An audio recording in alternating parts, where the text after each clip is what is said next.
이런 거 하고 나면 항상 드는 생각이 뭔가 그 세계가 망할 것 같은 느낌? 좀 이런 게 들어요.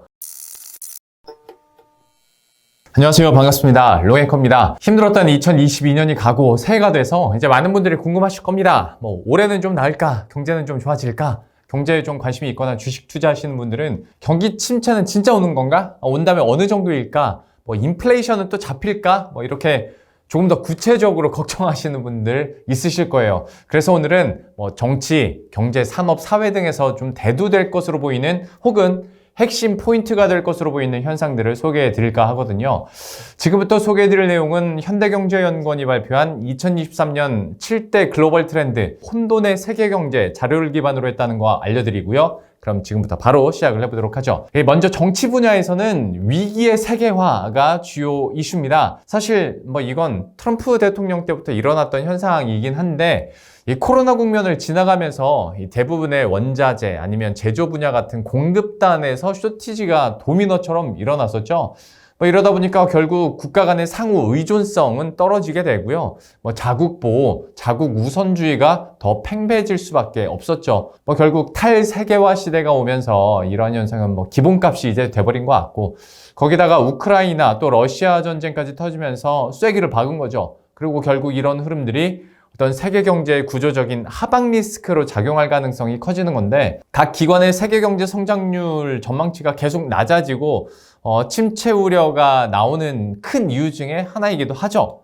예전에는 각 국가들이 분업화돼 있다 보니까 이 자원 뽑아내고 그리고 물건 만들어내는 나라가 딱딱 진짜 말 그대로 분업화가 돼 있었거든요. 이들이 이제 무역을 통해서 서로 성장을 하게 되는 건데, 지금은 그러기에 좀 어려운 분위기가 돼버렸잖아요. 그러다 보니까 이제 구조적인 하방 리스크가 커지게 되는 거다라고 이야기를 하는 겁니다.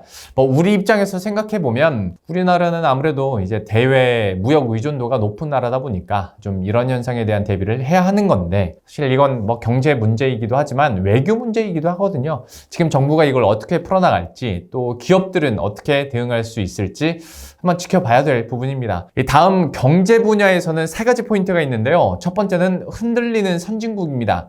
OECD의 자료를 보면 선진국들은 2026년까지 1% 내외 성장이 예상되는 반면에 신흥국은 4% 내외 성장이 예상되고 있어요. 물론 이제 전체 파이가 좀 다른 문제도 감안을 해야겠지만, 그래도 지금의 저성장이나 또 침체 국면이 선진국을 중심으로 일어날 것이란 포인트는 변하지가 않습니다. 결국 G7 국가들의 영향력이 전반적으로 축소된다면 그 공백을 누가 채울 것이냐, 이걸 고민하게 될 텐데, 중국 당연히 나오고요. 인도도 항상 언급되는 나라 중에 하나죠. 그리고 우리나라는 보고서 보면 껴주는 데도 있고 안 껴주는 데도 있고 쉽지 않습니다. 잘해야죠. 쉽지 않습니다. 그런 의미에서 두 번째 포인트는 좀 위안이 될 수 있을까요? 바로 위기 속에 빛나는 아시아입니다.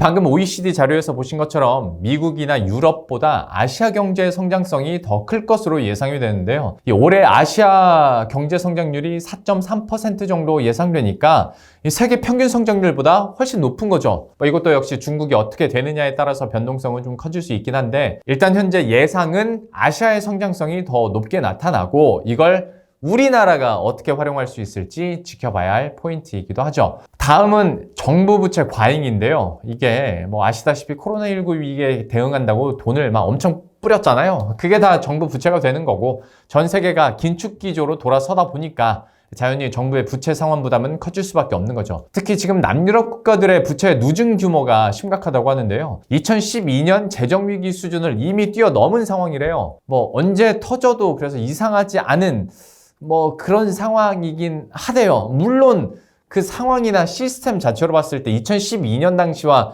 같다고 볼 수는 없겠지만, 금융시장의 연쇄 충격이 유럽권에서 시작될 수 있다는 불안감도 어쨌거나 상존해 있는 거죠. 다음은 산업적인 측면에서 원전에 관해서도 이야기가 좀 더 나올 것이라는 분석이 있는데, 이 많은 선진국들이 탄소 중립이나 온실가스 감축을 이미 약속한 상황이고, 구체적인 로드맵도 다 발표가 됐잖아요. 그런데 현실적으로 자, 내일부터 우리 다 같이 신재생 에너지만 쓰자. 자, 시작한다고 되는 게 아니잖아요. 에너지 사용량을 봤을 때나 지금 공급량을 봤을 때나 분명히 디졸브 기간이라는 게 필요해요. 기존의 석탄 화력 발전에서 신재생 에너지로 넘어가는 그 중간을 메워줄 기간이 필요하다는 거죠. 이 중간을 메워줄 수 있는 게 바로 원전이라는 겁니다. 저탄소, 저비용이다 보니까 어느 정도 취지에 들어맞기도 하고, 물론 방사선 폐기물 같은 환경오염은 당연히 문제가 되지만 신재생에너지 100%로 넘어가는 과도기에는 현실적인 대안이 될 수가 있는 겁니다. 그리고 그렇게 멀리 가지 않더라도 이번에 그 우크라이나 러시아 전쟁에서 유럽이 에너지 위기, 에너지 갑질 진짜 제대로 당했잖아요. 한번 크게 혼났으니까 아마 유럽권에서 원자력 발전과 관련된 이야기는 꽤 활발하게 나올 겁니다. EU가 원자력 발전을 녹색 분류 체계에 포함한 것도 그 일환이라고 할 수 있는 거죠. 다만 원전이란 게 워낙 정치 경제적으로 민감한 문제이다 보니까 여전히 국가별로 찬반은 좀 있는 상황입니다. 그 에너지 자원 측면에서는 춥고 배고픈 세계가 포인트로 꼽혔습니다. 근데 무슨 경제 사회적으로 이렇게 발전된 시대에서 춥고 배고픈 걸 강조하냐라고 하실 수가 있는데, 여러분 한번 생각해 보세요. 당장 재작년하고 작년만 봐도요, 전쟁 한번 터지니까 그때 당시에 나왔던 말들이 식량 공급이 안 된다, 겨울에 사용할 천연가스가 부족해서 너무 이제 춥게 지낼 거다, 오죽하면 좀 이상한 루머까지 퍼지면서 어디는 난방 때문에 잡혀간다더라, 다 얼어 죽을 거라더라, 이런 얘기까지 나오잖아요. 이게 불과 한 1년에서 1년 반 전 얘기예요. 그러니까 기후위기, 전쟁, 그리고 앞서 말씀드린 어떤 자국 우선주의 여파가 에너지와 식량 위기를 일으킬 단초가 될 수 있다는 거죠. 이것도 쉽게 넘길 일은 아닙니다. 마지막으로 사회 분야에서는 인구 문제가 대두가 됩니다. 저출산으로 다들 걱정을 하지만 만만치 않게 심각한 게 바로 고령화죠. 의학이 발전하다 보니까 이게 자연스럽게 수명은 연장되고요. 하다 보니 고령의 인구가 계속 많아지고 있는 거죠. 유엔에 따르면 2086년에는 세계 인구가 104억 명을 찍을 거라고 하는데요. 현재 세계 인구가 80억 명을 넘었으니까 앞으로 60년 동안 20억 명이 더 늘어난다는 건데, 결국 이게 또 국가 경쟁력이나 생산성, 경제 성장 양극화 이런 거에도 직간접적으로 영향을 줄 뿐더러 아프리카나 아시아처럼 일부 지역에만 출산이 만약에 편중될 경우에는 지역별로 빈곤 문제로까지 이어지는 거거든요. 그러니까 이건 비단 올해만 해당되는 내용은 아마 아닐 겁니다. 자, 이렇게 해서 좀 올해 7대 글로벌 트렌드에 대해서 설명을 해드렸는데요.